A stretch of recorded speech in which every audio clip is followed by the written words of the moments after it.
Hello everyone, তো আমি Rumba চলে আসছি একটা ব্লগ নিয়ে।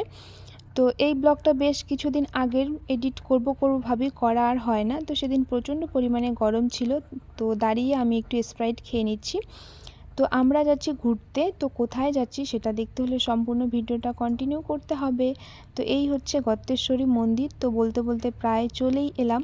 আর আমার দিদার ইচ্ছে ছিল খুবই আমাদের সাথে গত্তেশ্বরী মন্দির আসবে, তো দিদার ইচ্ছেটাও পূর্ণ হয়ে গেল। তো এই গত্তেশ্বরী মন্দির আসার দুদিন আগে আমরা গেছিলাম 3 বিঘা ঘুরতে। তো 3 বিঘা দেখার দিদারও খুব ইচ্ছে ছিল, আমারও ছিল, তো সবাই মিলে ঘুরতে গেছিলাম। তো ওখানে কিছু রুলস আছে, সেটা আমি জানি না। তো গিয়ে আমি যখন ক্যামেরাটা অন করেছি, তো ওখান থেকে যারা বিএসএফ থাকে, তো ক্যামেরা বলছে যে ম্যাডাম এখানে ভিডিও করা যাবে না।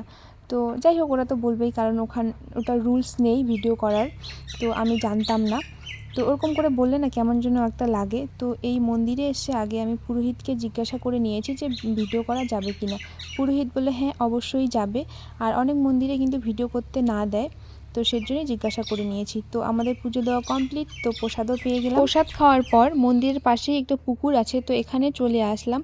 তো চারিদিকটা দেখব আর তোমাদেরকেও দেখাবো। তো কেমন লাগছে কমেন্ট করে জানিও। আর আমার ব্লগটা যদি ভালো লেগে থাকে তাহলে লাইক কমেন্ট শেয়ার সবাই একটু করো, সাপোর্ট করো আমাকে। তো এই পুকুরে নাকি অনেক বড় বড় মাছ আছে শুনছি। তো মুড়ি দিলে নাকি মাছগুলো বের হয়ে আসে মুড়ি খাওয়ার জন্য। তো দোকান থেকে আমরা মুড়ি নিয়ে নিয়েছি মাছগুলোকে দিব বলে।